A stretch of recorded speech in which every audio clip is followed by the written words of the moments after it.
স্বাগত নিউজ 24 এর নিয়মিত আয়োজন বাংলাদেশ লাইভে। আপনাদের সাথে আছি আমি নাফিসা হক।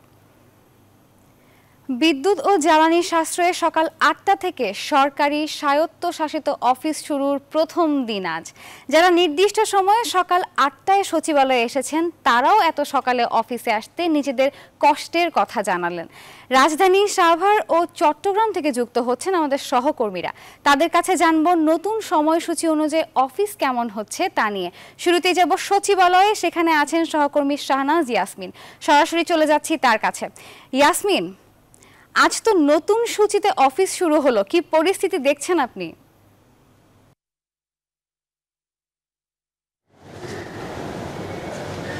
নাফিসা, বিদ্যুৎ ও জ্বালানি সাশ্রয় গত সোমবার যখন সরকার সিদ্ধান্ত নিল মন্ত্রিসভা বৈঠকে যে সকাল ৮টা থেকে বিকেল ৩টা পর্যন্ত অফিস সময়সূচি চলবে, অর্থাৎ সকালে বাড়িয়ে দিল ১ ঘন্টা সময় এবং কর্মঘণ্টা কিন্তু ১ ঘন্টা কমে গেল।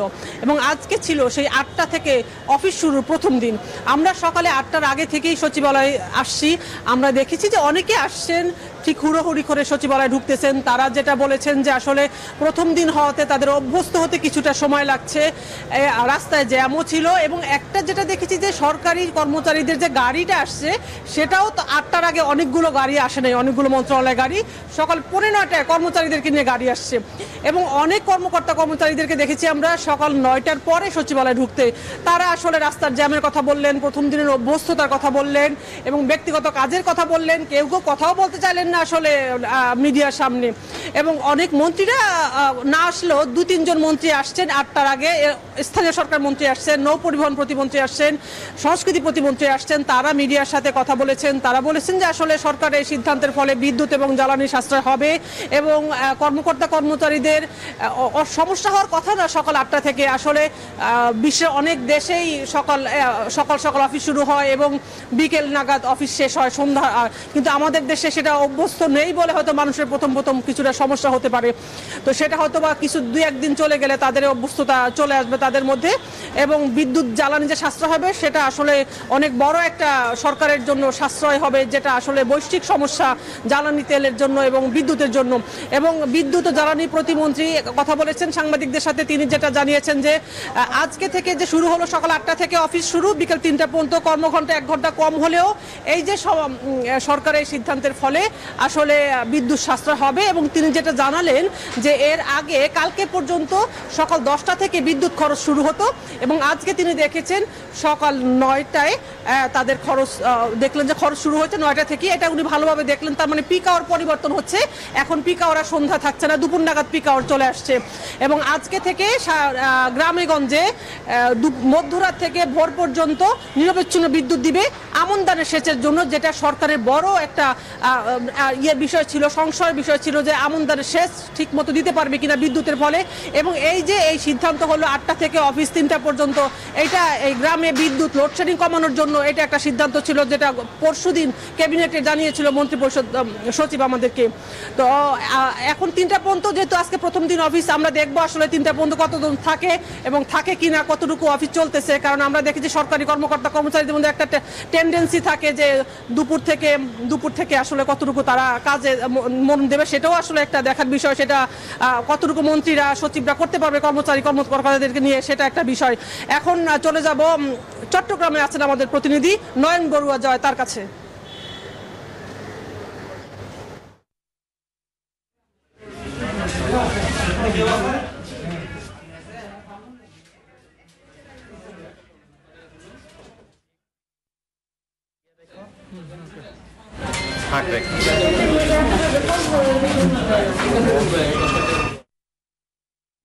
সকাল ৮টা থেকে অফিসগুলো চালু আছে। আমি চট্টগ্রাম উন্নয়ন কর্তৃপক্ষে কার্যালয়ে এসেছি।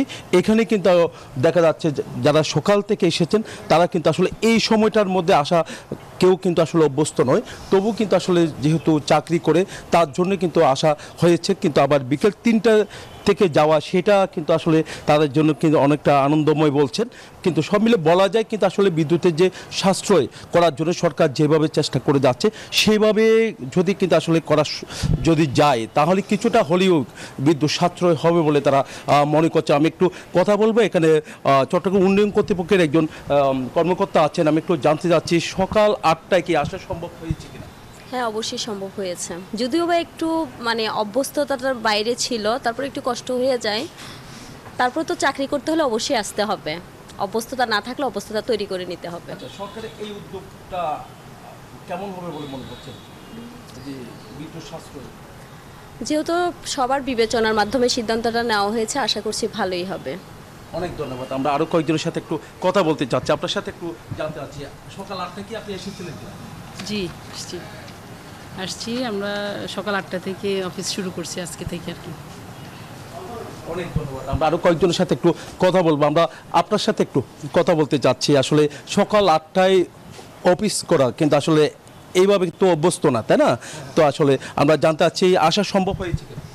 হ্যাঁ, সম্ভব হয়েছে। আমরা তো আপনার সবাই তো ফজরের নামাজ পড়ে আর ইয়া করি না, চলে আসছি। 8টায় কি এসেছিলেন? হ্যাঁ, 8টা বাজে। আবার 3টায় যাবেন ইনশাআল্লাহ। এই উদ্যোগটাকে কিভাবে দেখছেন সরকার? না, এটা সবার সম্মিলিত, যখন মন্ত্রী পরিষদ বিভাগ থেকে যখন সিদ্ধান্তটা নেওয়া হয়েছে, এটা ভালো সিদ্ধান্ত হয়েছে। কয়টায় এসেছেন আপনি অফিসে? আমরা জাস্ট 8টায় চলে আসছি, যেহেতু মন্ত্রণালয় থেকে মাননীয় প্রধানমন্ত্রীর নির্দেশে এই অর্ডারটা করা হয়েছে। এটা আসলে বাংলাদেশের বিদ্যুৎ সাশ্রয়ের জন্য খুব ভালো একটা উদ্যোগ এবং উদ্যোগকে আমরা স্বাগত জানাই এবং আমরা গভর্নমেন্ট যে স্টাফগুলো আছি সবাই খুশি।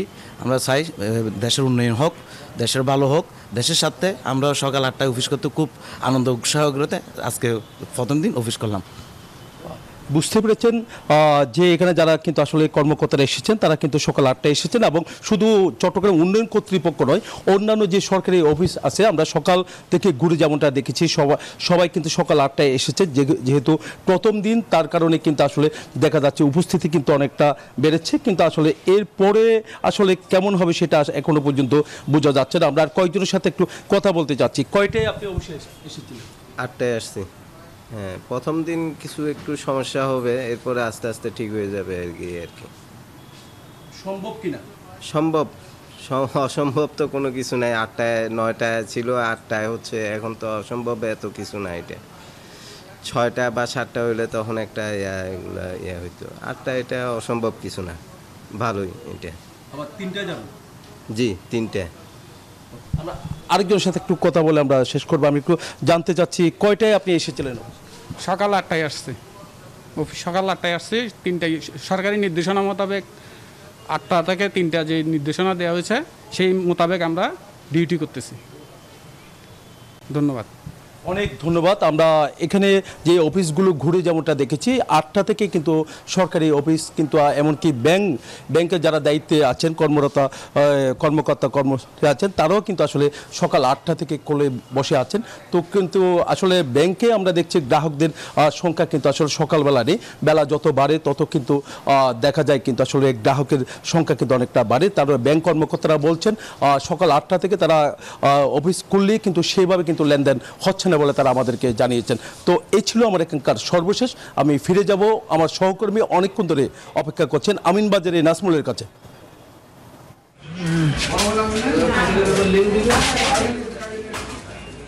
জয়, আপনাকে ধন্যবাদ। আপনি যেমনটি চট্টগ্রাম থেকে জানাচ্ছিলেন সেখানকার খবর, এই মুহূর্তে রয়েছে আমি সাভারের আমিনবাজার এবং রাজধানীর ঠিক পাশেই। এবং আমরা যেটা দেখেছি যে সকাল 8টা থেকেই কিন্তু এখানকার যারা কর্মকর্তা, ব্যাংক কর্মকর্তা, তারা কিন্তু আসতে শুরু করেছে এবং আমরা সকাল থেকেই দেখেছি। এবং যেহেতু সকালবেলা যে কর্মসূচি, সেই কর্মসূচি ব্যাংক কিন্তু লেনদেন কিন্তু 9টা থেকে বিকেল 3টা পর্যন্ত। এর মধ্যে কিন্তু যেহেতু লেনদেন আপনি দেখছেন যে অনেকেই কিন্তু সকালবেলায় এসেছে এবং দেখছেন যে প্রচুর ভিড় হয়েছে ব্যাংকে এবং প্রত্যেকের সাথে আমরা এখানে কথা বলেছি। তারা বলছে যে এখানে দেখছেন যে তারা বলছে যে আগে 10টা থেকে অফিস করতে, এখন কিন্তু 9টা, অর্থাৎ খুবই ভালো হচ্ছে লেনদেন। আমরা সরাসরি একটু দেখাচ্ছিলাম যে প্রচুর ভিড় রয়েছে এবং লোকজন কিন্তু এখানে রয়েছে এবং এখানে বিশেষ করে আপনারা দেখছেন যে আসতে শুরু করছে এবং আমি এখানে যে লেনদেনের যে সময়সূচি সকাল 9টা থেকে বিকেল 3টা পর্যন্ত আপনারা দেখতেই পাচ্ছেন যে তারা কিন্তু লাইন দিয়ে কিন্তু সকাল থেকেই তারা টাকা লেনদেন করছে এবং টাকা তুলে নিচ্ছে এবং এর মধ্যে আপনার এখানে অনেক গ্রাহক কিন্তু বসে আছে তারা টাকা লেনদেনের জন্য। আমরা যদি একটু কথা বলতে চাই এই ব্যাংকের যে ম্যানেজার রয়েছে মাসুদুর রহমান, আমরা তার সঙ্গে একটু সরাসরি কথা বলবো যে তারা আসতে তাদের কোনো অসুবিধা হয়েছে কিনা। এবং সকালবেলা আমি আপনাকে একটু জিজ্ঞেস করি যে আপনারা তো সকাল ঠিক 9:15টার মধ্যে এখানে উপস্থিত হয়েছেন, 8টা থেকে আসতে শুরু করেছেন, সকাল হওয়াতে কি কোনো সমস্যা হয়েছে কিনা আপনাদের? না, আমাদের কোনো রকম সমস্যা হয়নি। যথারীতি আমরা সকাল 15টায় সবাই ব্যাংকে শতভাগ কর্মকর্তা কর্মচারী ব্যাংকে উপস্থিত হয়েছি। 9টা থেকে যথানিয়মে আমরা স্বাভাবিক ব্যাংকিং লেনদেন শুরু করেছি, 3টা পর্যন্ত কন্টিনিউ সেটা চলবে এবং 5টার মধ্যে আমাদের ব্যাংকিং কার্যক্রম আশা করি আমরা শেষ করতে পারবো। এবং আমরা বিশ্বাস করি যে সরকারের নতুন নির্দেশনার আলোকে বিদ্যুৎ সাশ্রয়ী হবে এবং সেটা দেশের জন্য মঙ্গল হবে এবং আমাদের কার্যক্রম স্বাভাবিকভাবেই যথানিয়মে চলছে। গ্রাহকরা তাদের ব্যাংকিং সেবা যথারীতি নিতে পারছে, কোনো সমস্যা হচ্ছে না। অনেক ধন্যবাদ আপনাকে। আপনার সাথে যদি কথা বলি, আপনাদের আসলে কোনো যানজটের নাকালে পড়তে হয়েছে কিনা? কিছুটা হচ্ছে, যেহেতু সবার অফিস মোটামুটি একই টাইমে হয়ে যাচ্ছে কিছুটা সমস্যা। আশা করতেছি যে যেটা বলছেন যে স্যার যেটা বললেন যে কিছুটা মানুষ অভ্যস্ত সময় লাগবে, আশা করি এটা কেটে উঠবে এবং মানুষ অভ্যস্ত হয়ে যাবে এবং যথারীতি আমরা ইনশাল্লাহ অফিসগুলি চালাতে পারবো যাতে আমাদের জ্বালানি শস্যটা ভালো কার্যকর হয়। অনেক ধন্যবাদ আপনাকে। জানেন যে আজকে কিন্তু সরকারি এবং বেসরকারি এবং স্বায়ত্তশাসিত যেসব প্রতিষ্ঠান রয়েছে এবং একযোগে কিন্তু যে নতুন যে সময়সূচি অর্থাৎ বিদ্যুৎ সাশ্রয় করতে কিন্তু সরকার যে উদ্যোগ নিয়েছে, আমরা যদি আপনার সাথে একটু কথা বলি, লেনদেন করতে আপনাদের কোনো অসুবিধা হচ্ছে? আপনারা তো আগে 10টায় ব্যাংক করতেন, এখন তো সকালবেলা আসতে শুরু করছেন, তাতে কেমন মানে এই যে 1 ঘন্টা আগে আনা কোনো সমস্যা নাই, ভালো হচ্ছে না? জি না, কোনো সমস্যা হচ্ছে না, ভালো লেনদেন ভালো। ধন্যবাদ আপনাকে। হচ্ছে এবং ভালো তারা বলছে যে 1 ঘন্টা যেহেতু আগায় আনা হয়েছে এবং এরই মধ্যে কিন্তু আপনার তারা কিন্তু বলছে যে সবচাইতে ভালো হয়েছে যেহেতু অভ্যস্ত ছিল না এবং সকালবেলা তাদেরকে এইরকম অফিস মানে আওয়ারে তাদেরকে সকালে আসতে হবে এবং সবচেয়ে বড় কথা হচ্ছে যে ব্যাংকিং আওয়ার সকালবেলা হওয়াতে মানুষের সাংসারিক কাজও কিন্তু এগিয়ে এসেছে এবং তারা বলছে ব্যাংকিং করে তারা সংসারের কাজে যাতে যোগদান করতে পারে। এই ছিল আমার কাছে সাভারের আমিনবাজার থেকে ব্যাংকের লেনদেনের সর্বশেষ খবর। ফিরে যাচ্ছি স্টুডিওতে নাফিদার কাছে। ধন্যবাদ সহকর্মী নাজমুল, নয়ন বড়ুয়া জয় এবং শাহনাজ ইয়াসমিন। দর্শক, নতুন সময়সূচি অনুযায়ী অফিস কেমন হচ্ছে তা নিয়ে সবশেষ খবর জানাচ্ছিলেন আমাদের সহকর্মীরা। এদিকে জনসভায় যোগ দিতে রাজধানী থেকে বগুড়া যাচ্ছেন আওয়ামী লীগের কেন্দ্রীয় নেতারা। সেখানকার সর্বশেষ খবর জানাতে যুক্ত হচ্ছেন সহকর্মী আব্দুল সালাম বাবু। বাবু, আপনার কাছে সর্বশেষ কি তথ্য আছে আমাদেরকে জানান।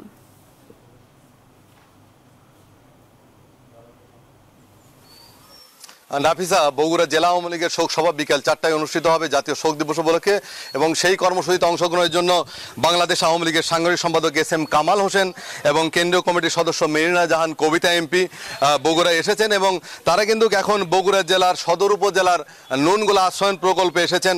মাননীয় প্রধানমন্ত্রীর উপহার মুজিব শতবর্ষে যে ঘর প্রদান করা হয়েছে গৃহহীন ভূমিহীনদের মাঝে, সেই ঘর পরিদর্শনের জন্য তারা এসেছেন এবং তারা কিন্তু এখন এসে SM কামাল হোসেন সহ বগুড়া জেলা আওয়ামী লীগের সভাপতি মুজিবুর রহমান মজনু, সাধারণ সম্পাদক রাগিবুল আহসান রিপু, সদর উপজেলা পরিষদের চেয়ারম্যান আবু সুফিয়ান শফিক, আমরা দেখতে পেয়েছি জেলা আওয়ামী লীগের সাংগঠনিক সম্পাদক রয়েছেন অধ্যক্ষ শাহাদুত আলম ঝুনু, শাহজাহানপুর উপজেলা চেয়ারম্যান সৌরভ হোসেন সান্নু, জেলা আওয়ামী লীগের যুগ্ম সম্পাদক আসাদুর রহমান দুলু, দপ্তর সম্পাদক আল্লাহ জুয়েল সহ নেতৃবৃন্দ এখানে এসেছেন এবং তারা কিন্তু এখানে এসে আশ্রয়ন প্রকল্পে যারা সুবিধাভোগী তাদের সাথে কথা বলেছেন এবং সেই নুনগোলা আশ্রয়ন প্রকল্প পরিদর্শন করেছেন। আমরা একটু কথা বলতে চাই বাংলাদেশ আওয়ামী লীগের সাংগঠনিক সম্পাদক SM কামাল হোসেনের সাথে এই আশ্রয়ন প্রকল্প এবং তার আজকের সর্বশেষ সম্পর্কে তিনি বলবেন।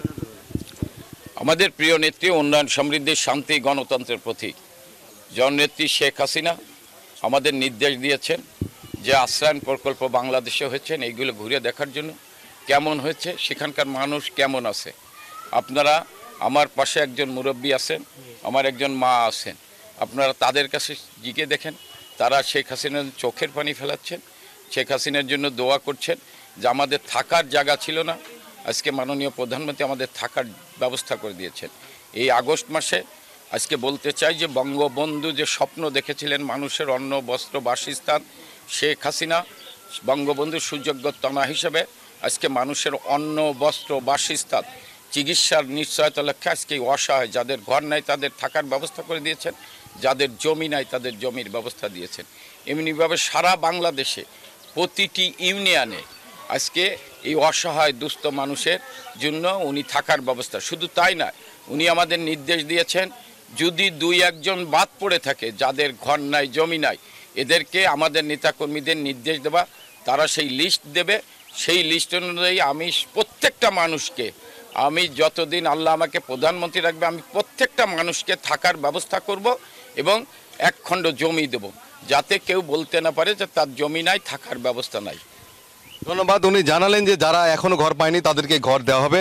আপনাকে জানিয়ে রাখি, বগুড়া জেলায় ইতিমধ্যে 3593টি গৃহ নির্মাণ করেছে সরকার। জাতির জনক বঙ্গবন্ধু শেখ মুজিবুর রহমানের জন্ম শতবার্ষিকীতে কেউ ভূমিহীন গৃহহীন থাকবে না, এই নীতি মাননীয় প্রধানমন্ত্রীর এই বক্তব্য বাস্তবায়নে বগুড়া জেলা প্রশাসক মোহাম্মদ জিয়াউল হকের নেতৃত্বে কিন্তু জেলা প্রশাসন কাজ করছে। সর্বশেষ 21শে জুলাই সারা দেশে নেয় বগুড়ার 10 উপজেলায় 354টি পরিবারের মাঝে গৃহহীনদের জন্য প্রধানমন্ত্রীর উপহারের গৃহ হস্তান্তর করা হয়েছে এবং এর মধ্য দিয়ে কিন্তু বগুড়ার 2টি উপজেলা নন্দীগ্রাম এবং দুপচে উপজেলাকে গৃহহীন ও ভূমিহীন মুক্ত ঘোষণা করা হয়েছে। আজকে বগুড়া সদর উপজেলার এই নুনগুলা আশ্রয়ণ প্রকল্প পরিদর্শনের জন্য এসেছেন বাংলাদেশ আওয়ামী লীগের নেতৃবৃন্দ। সদর উপজেলা আওয়ামী লীগের সাধারণ সম্পাদক মাহফুজুল ইসলাম রাজ সহ এখানকার বিভিন্ন স্তরের নেতৃবৃন্দ এখানে রয়েছেন, গণমাধ্যমের কর্মীরা রয়েছেন এবং স্থানীয়রা কিন্তু অত্যন্ত খুশি মাননীয় প্রধানমন্ত্রীর এই ঘর পেয়ে। বগুড়া জেলা প্রশাসক মোহাম্মদ জিয়াউল হক আমাদেরকে জানিয়েছেন যে আরও যারা গৃহহীন ভূমিহীন রয়েছে তাদেরকে ঘর প্রদান করা হবে, মাননীয় প্রধানমন্ত্রীর উপহারের ঘর। এই ছিল বগুড়া থেকে সর্বশেষ। ফিরে যাব স্টুডিওতে আপনার কাছে নাফিসা। বাবু, আপনাকে ধন্যবাদ। দর্শক, বগুড়া থেকে আওয়ামী লীগের জনসভার সবশেষ খবর জানাচ্ছিলেন সহকর্মী বাবু। ইলিশ সরবরাহের সবশেষ খবর জানাতে ভোলা থেকে এবারে আমাদের সঙ্গে যুক্ত হচ্ছেন সহকর্মী জুন্নু রায়হান। রায়হান, ইলিশের সরবরাহ কেমন দেখছেন আমাদেরকে জানান।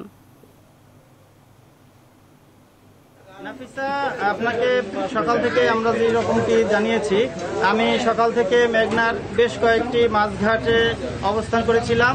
এই মুহূর্তে আমি দাঁড়িয়ে আছি ভোলা পরাণগঞ্জ মাছ বাজারে। এই বাজারটির 1 থেকে 2 কিলোর মধ্যে 5-7টি মাছঘাট রয়েছে, বিধায় এখানে সবসময় ভোর থেকে মধ্যরাত পর্যন্ত ইলিশ মাছ পাওয়া যাওয়ার কথা এবং বিগত দিনে তাই পাওয়া গিয়েছে। কিন্তু মেঘনা তেঁতুলিয়া নদীতে যেহেতু ইলিশ মাছের আকাল চলছে, ভরা মৌসুমে মাছ পাওয়া যাচ্ছে না, সেহেতু এই বাজারেও মাছ নেই। আমি কথা বলছি বাজারের একজন ব্যবসায়ীর সঙ্গে। মাছ কেমন পাওয়া যায়? মাছ একদম কম, 2 আলি 1 আলি 3 আলি কোনো জেলে ফিরে আসে নদী থেকে, খালি ফিরে আসে, তেল পুরে যেয়ে পোষে না এদের আয়া যায়। আমরা গাড়িতে যায় হুদাই 5 আলি 4 জানলে 5 জানলে 5 আলি 10 আলি মাছ বাজারে উঠি, বাজারে উঠে বিক্রি করতে দেয় কাস্টমারের সাথে। দাম ছেলে কাস্টমারের সাথে মেলে না, কাস্টমারও কিনতে পারে না, এরকম দামে কিনিয়ে খাইতে পারছে। বিগত দিনে 10 আলি 15 20 আলি 30 আলি করে মাছ পাইছে, জেলের ভিতরে হচ্ছে, আমাকেও হচ্ছে, আমাকেও পোষে না।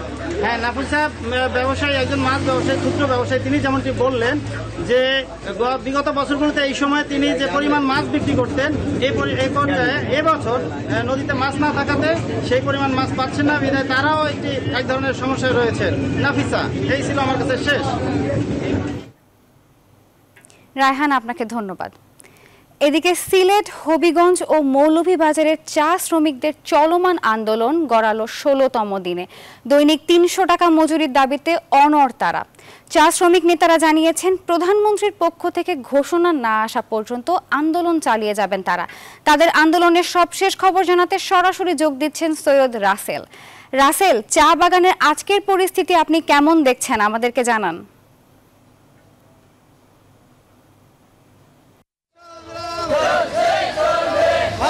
জি ধন্যবাদ নাফিসা। আসলে আমরা সকাল থেকেই এসে দেখেছি আসলে আন্দোলনকারী এই যে চা শ্রমিক নেতা এবং এই সাধারণ চা শ্রমিকরা আসলে আন্দোলন অব্যাহত রেখেছেন এবং তারা মিছিল করছেন, বিক্ষোভ করছেন। তাদের দাবি আসলে একটাই, আগেই বলেছি, যেটা 300 টাকা মজুরি, এবং আরেকটা দাবি যুক্ত হয়েছে এই দাবি মানার জন্য, সেটা হচ্ছে প্রধানমন্ত্রীর মুখ থেকে তারা শুনতে হবে তারা এই প্রধানমন্ত্রী এই আশ্বাসগুলো আর কি, তারা প্রধানমন্ত্রীর মুখ থেকে তারা শুনতে চান প্রধানমন্ত্রীর আশ্বাস। এই হচ্ছে এখানের অবস্থা। আর গতকালকে পরশু কিছুটা দ্বিধাদ্বন্দ্বে ছিল সিলেটের চা শ্রমিকরা যে কাজে যোগ দেবে কি যোগ দেবে না। তো এইসব উদ্ভূত পরিস্থিতিতে গতকালকে একটি বৈঠক হয়েছিল এই সিলেটের যে 23 বাগান আছে, বাগানের পঞ্চায়েত প্রধানদের। সেই বৈঠকে আসলে তারা নিশ্চিত করেন এবং সিদ্ধান্ত হয় যে তারা কোনো শ্রমিক আসলে এই কাজে যোগ দেবেন না এবং কর্মবিরতি চালিয়ে যাবেন। তো এই অবস্থার মধ্যে আসলে আজকে আমরা সিলেটের প্রতিটা বাগানে, বেশ কয়েকটি বাগান আমরা ঘুরে দেখেছি, আসলে কোথাও আসলে এই সাধারণ শ্রমিকরা কাজে যোগ দেয় নাই। তবে আমরা মৌলভীবাজারে আমরা জানতে পেরেছি 2-1টি বাগানে আসলে কিছু সংখ্যক শ্রমিক কাজে যোগ দিয়েছেন। যদিও সেই বাগানগুলোতে বা বিভিন্ন বাগানের মৌলভীবাজারে যে শ্রমিক নেতা যারা আছেন, যারা গত 2 দিন আগে সিদ্ধান্ত দিয়েছিলেন যে কর্মবিরতি প্রত্যাহার করে নেবেন, তারা আসলে তোপের মুখে রয়েছেন আসলে সাধারণ যে মালিক এই চা শ্রমিক নেতারা। এই হচ্ছে অবস্থা। আর আমরা বেশ সকাল থেকে আসলে বেশ কয়েকজন সাধারণ চা শ্রমিকদের সাথে কথা বলেছি। তারা আসলে বারবারই বলছেন একটি কথা, যে তারা আসলে মানবেতর জীবনযাপন করছেন, তাদের ঘরে খাবার নাই, এমনিতেই তারা আসলে খুব কম মজুরি পান। এই অবস্থার মধ্যে গত 15 দিন থেকে তারা কাজে যাচ্ছেন না। সব মিলিয়ে তারা একেবারে মানবেতর জীবনযাপন করছেন, তাদের ঘরে খাবার নেই, ঘরে এই বাচ্চা অসুস্থ হয়ে যাচ্ছে, এই বাবা অসুস্থ হয়ে যাচ্ছে, এইসব অবস্থা তারা আমাদেরকে জানাচ্ছেন। এবং তারা আরেকটা এই দাবি প্রথম থেকে জানাচ্ছেন, আসলে প্রধানমন্ত্রীর সাথে দেখা করতে চান, প্রধানমন্ত্রী তাদের সাথে যেন কথা বলে, এই আকুতি তারা জানিয়েছেন। তারা বলছেন যে তাদের একটাই ভরসার জায়গা হচ্ছে প্রধানমন্ত্রী শেখ হাসিনা, এবং শেখ হাসিনা কথা বললেই তারা আসলে এই আন্দোলনকে তারা স্থগিত করবেন এবং আন্দোলন ছেড়ে চলে যাবেন। সব মিলিয়ে এই হচ্ছে এখানের পরিস্থিতি। তবে আমরা জানতে পেরেছি এখন যে এই বিক্ষোভ মিছিল চলছে, একটু পরে হয়তো এই বিক্ষোভ মিছিলটি আসলে বিভিন্ন সড়ক প্রদক্ষিণ করে আবার এখানে এসে এই গণজমায়েত অনুষ্ঠিত হবে। সেখানে আসলে চা শ্রমিক নেতারা তাদের এই মজুরি সম্পর্কে বা তাদের দাবি সম্বন্ধে তারা তুলে ধরবেন সাধারণ মানুষদের কাছে। এই হচ্ছে সিলেট থেকে আমার কাছে সর্বশেষ। ফিরে যাচ্ছি স্টুডিওতে আপনার কাছে, নাফিসা। রাসেল, আপনাকে ধন্যবাদ। দর্শক, এই ছিল আজকের বাংলাদেশ লাইভে, সাথে থাকার জন্য ধন্যবাদ।